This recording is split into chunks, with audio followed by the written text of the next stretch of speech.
Now on this video, I've tried to include some photos and some video I took over the course of several visits to the Smithsonian Air Museum in Washington, D.C. It is by far one of the nicest and easiest to visit museums. It's right outside of Washington, D.C. And the displays are just absolutely wonderful.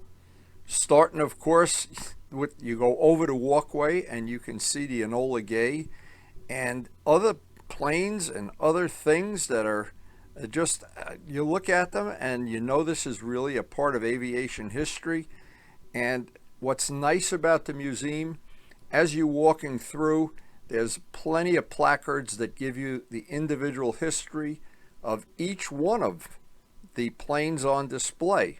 From the aerobatic planes, there's World War I planes, there's bombers, there's jets, and there's German warplanes.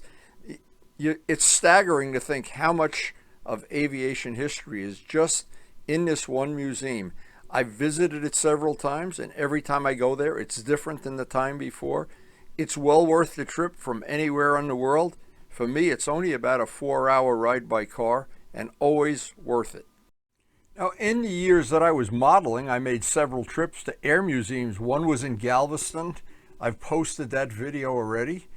And this one I've been to several times, and it is just absolutely impressive how clean everything is, how restored everything is. The aluminum is all polished.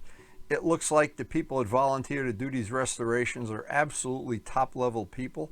And if there's an interest in one particular plane, now in my case, I was doing research at this time on Spitfires and on P-51, so there's just a treasure trove of information. Even just reading the little placards for each of the individual planes and looking at some of the paintwork and some of the restoration stuff. The SST, you can see the SST down there. There's just no end to the amount of stuff. The engines that are on display. There's a whole area where engines are on display. There's a whole area where World War I planes are on display and Howard Hughes's H-1.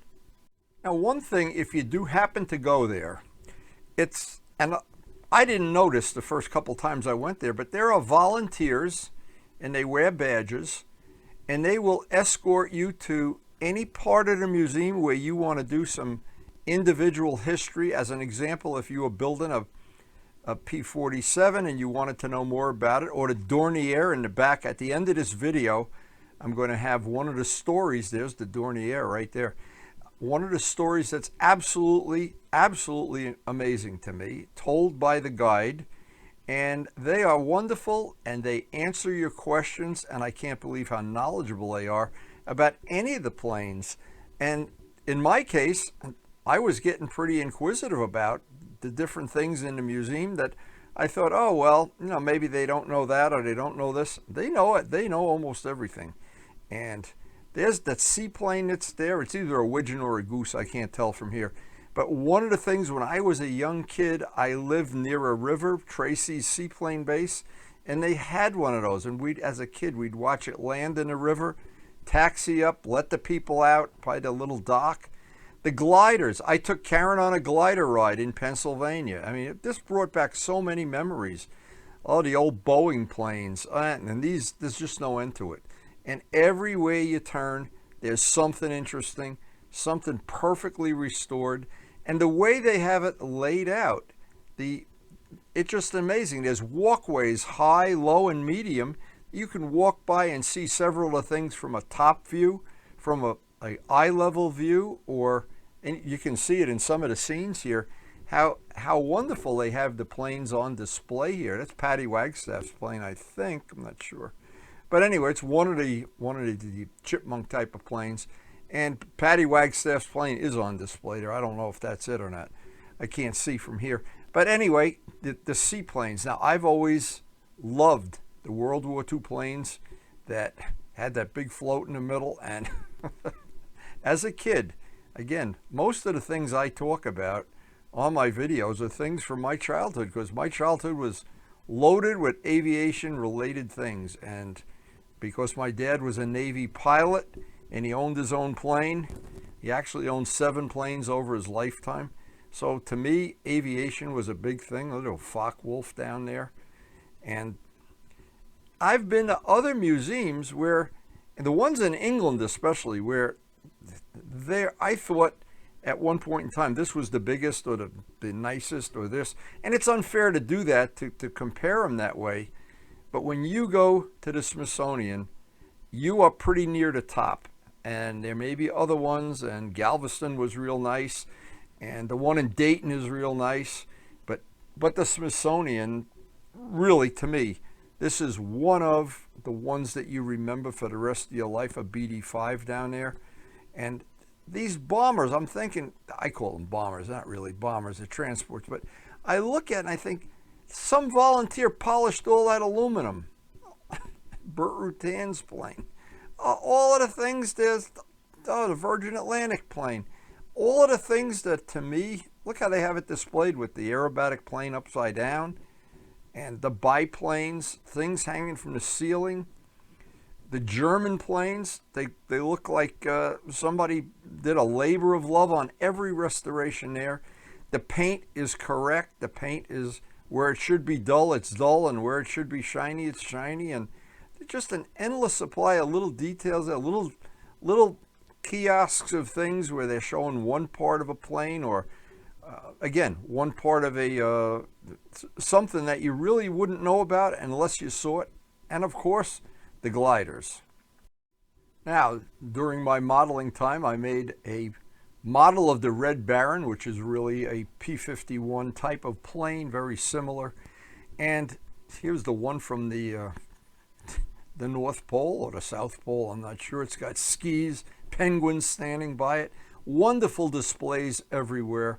And every part of it, it's interesting to me because I'm not only interested in one type of aviation, I'm interested in it all. And how they have these planes hanging, a DC-3 hanging from the ceiling, a Ford Trimotor hanging from the ceiling. It's mind-bending to think, well, maybe they have a really strong ceiling. They better have, I guess. Anyway, and it's a beautiful building. It's again, I encourage anybody that really, really has an interest in aviation history. There is just a treasure trove of things there. You really is my Spitfire. And at this point in time, I was asking the guide, and he had knowledge of the Spitfire that I had never even known, and I had researched it out for many years before building the Spitfire models. He knew about the Mustang. He knew how many were still flyable in the world, where they were, how many were turned into Reno Air Racers, that kind of thing. That you just it's hard to believe a guy could be that knowledgeable. And they are really friendly. And there was one in particular, and I'm saving it for the end of the video. There's one story the guy told us. Again, it's about the Dornier. I don't want to spoil it. The B-17, the pictures on the wall, an Italian fighter. Holy mackerel.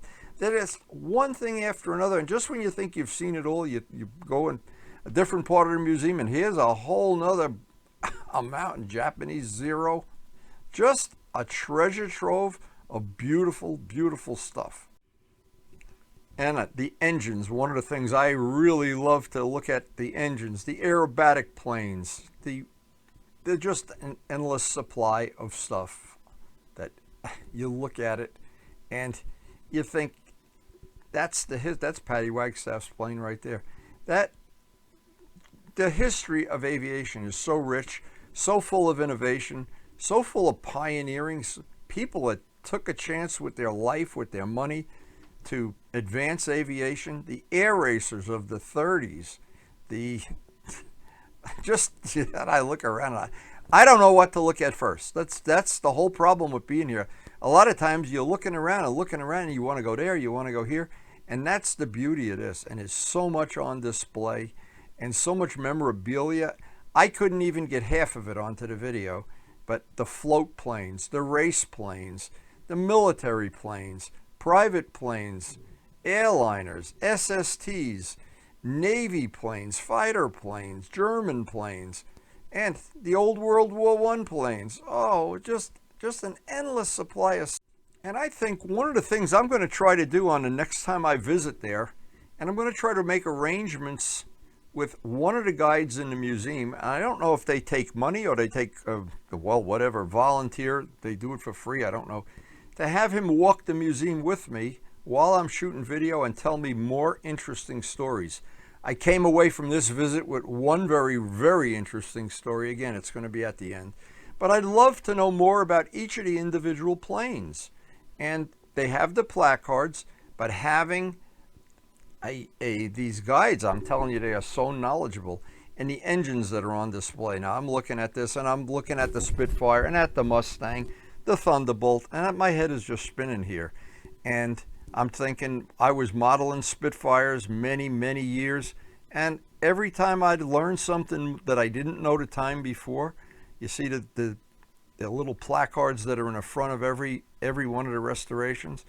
Interesting. In fact, we just posted a video of the gentleman in Houston that had restored his own Spitfire, the only one that's ever been restored on American soil. That video is still on our channel. In fact, it's only about a month ago, I think. But anyway, besides the point, we have over 3,100 videos out there now. And we've also, and just to mention it, we've traveled the world. And we just posted within the last year a video of Paris to Normandy. If you search the channel, Paris to Normandy, there's a great video about Normandy and Paris. They had a river cruise. It was a 10-day river cruise. We really enjoyed it with Versailles and everything on it.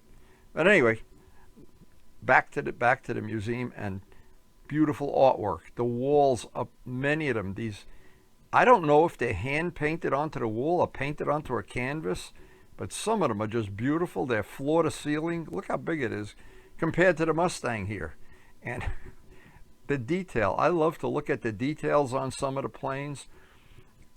You'd never get to see the bottom of some of these planes. You don't know how the gear actually look when they're unretracted or retracted, or does the tail wheel go in, or whatever. And just being able to view them from several angles. And again, I always love the float planes. I don't know why. I have no reason for that.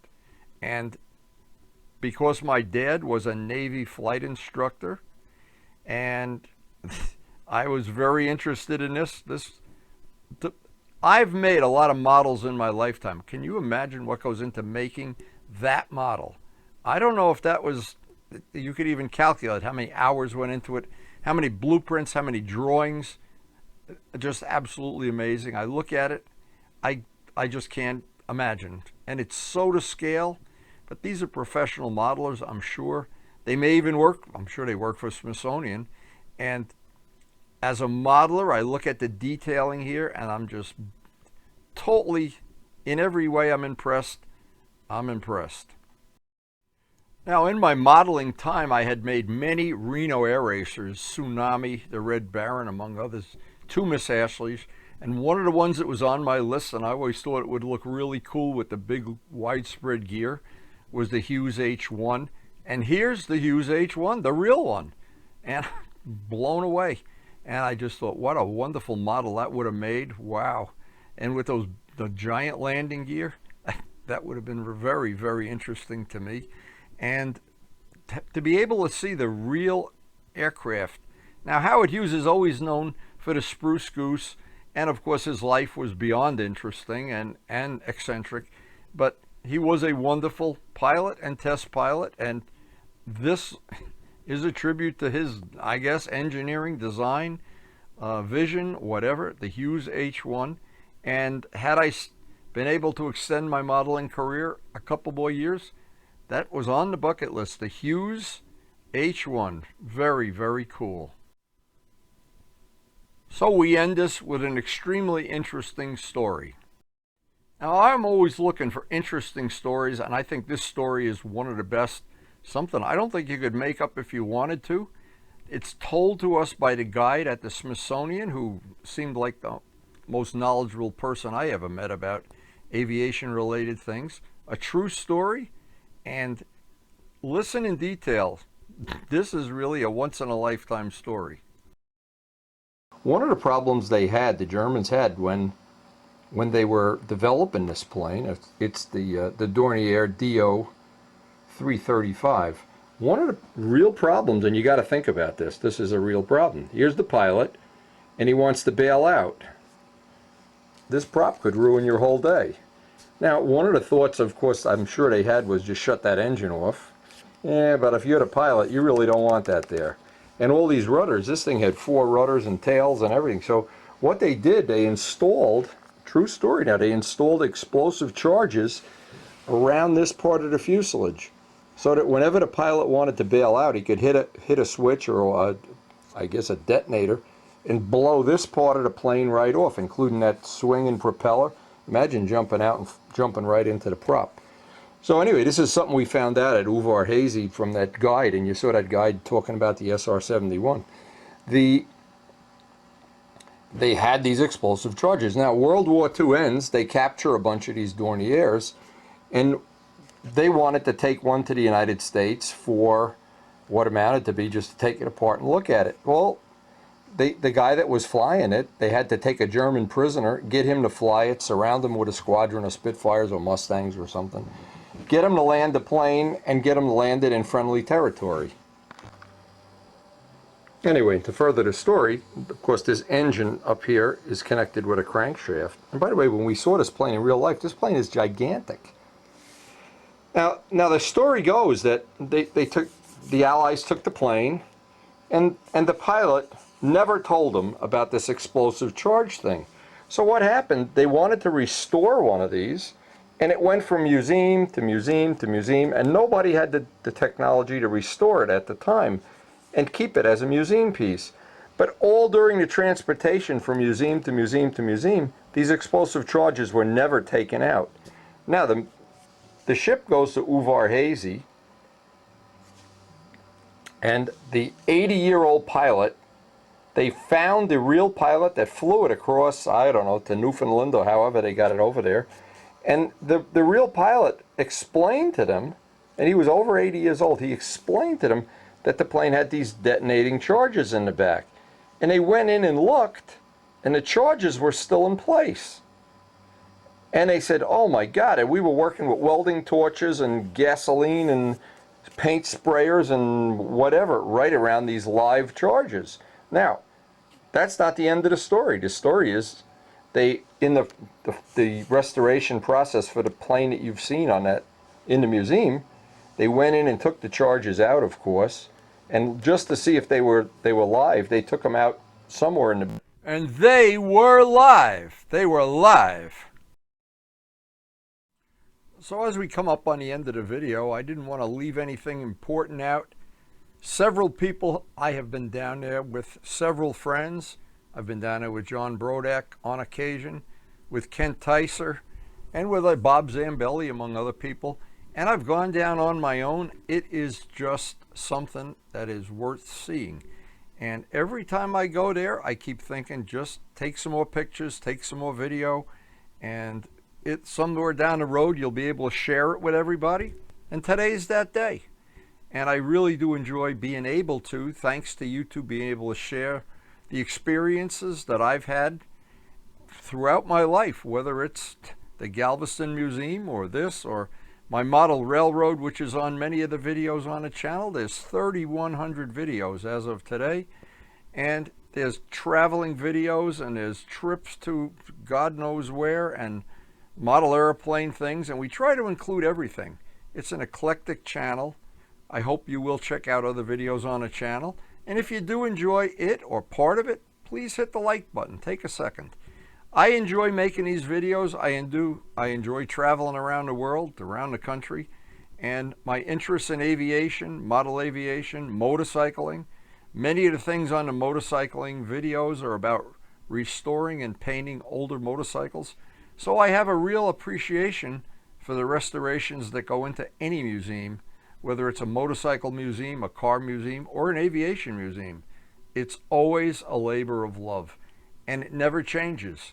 When you do a quality job and you can restore something back to where people can enjoy seeing it and appreciate it, it's a wonderful feeling. And this museum, believe me, is something special. It is really, again, I think it's in the top level of museums. And I've been to Duxford, and I've been to all the Spitfire museums and that I can even imagine. And this one is really one of the best. So, You've heard my rambling on and on. By now, I'm sure you're sick of it. Hey, my wife tells me that all the time. But again, please hit the like button, and thank you guys for supporting the channel. And thank you so much for watching the video.